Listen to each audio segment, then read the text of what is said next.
સવાલ કેવા હોવા જોઈએ? સમાજ હિત માટે હોવા જોઈએ, રાષ્ટ્ર માટે હોવા જોઈએ, માતૃભૂમિ માટે હોવા જોઈએ. સવાલ આપણો ઉદ્ધાર કેમ થાય ને તે હોવા જોઈએ. લૌકિક સવાલો છે એ હોવા જોઈએ, પણ એ તો સમજણથી એ તો પૂરા થઈ જાય. પણ જીવાત્માના ઉદ્ધાર માટે એ સવાલ થવા જોઈએ, તો જ આ જીવાત્માનો ઉદ્ધાર થશે.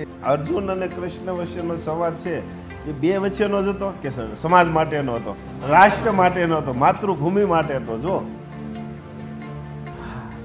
સ્વ માટે નહોતો, સમાજ માટે હતો ને.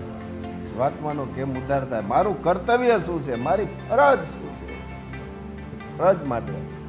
સવાલ સરસા માટે ન હોવો જોઈએ,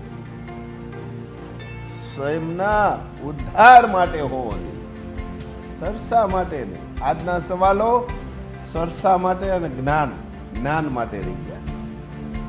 સરસાનો વિષય નહીં, જ્ઞાનનો પણ વિષય નહીં, આચરણનો વિષય છે.